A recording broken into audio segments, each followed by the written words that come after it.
Lost Archives presents The Whispers of the Pharaoh's Guard. Imagine it, the Valley of the Kings, silent and suffocating under the Egyptian sun.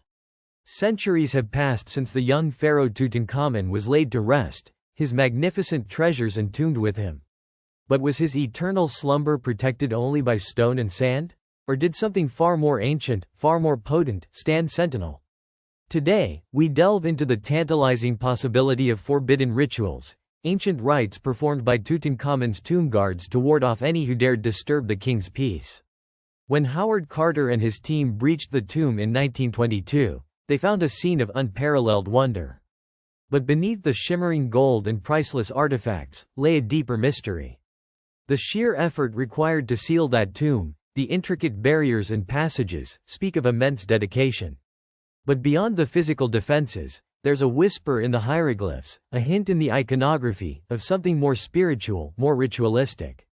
Consider the inscriptions found guarding the tomb's entrance.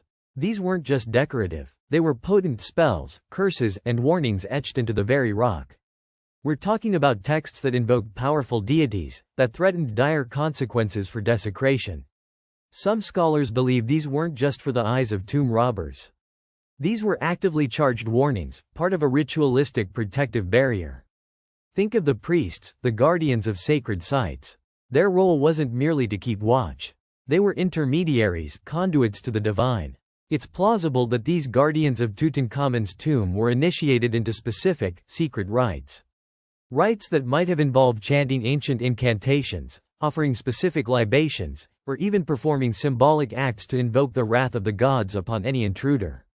These weren't simple curses scribbled in haste. They were meticulously crafted, designed to tap into the profound belief system of the ancient Egyptians. They believed in a tangible spiritual realm, a world where the afterlife was as real as the desert sands. For them, disturbing a pharaoh was not just a crime, it was an affront to the cosmic order. Could these rituals have involved the use of potent herbs or substances? Imagine the flickering torchlight illuminating the faces of dedicated guards, their voices resonating with ancient power as they performed their sacred duties. Were there specific times, moon phases, or astrological alignments they waited for to perform these protective rites? The Egyptians were masters of astronomy and timing, so it's highly probable these rituals were performed at propitious moments. While we may never have concrete proof of specific ceremonies, the evidence points to a deep-seated belief in spiritual protection. The tomb wasn't just a physical vault. It was a sacred space, a nexus between the living and the dead, and its guardians were tasked with its ultimate sanctification.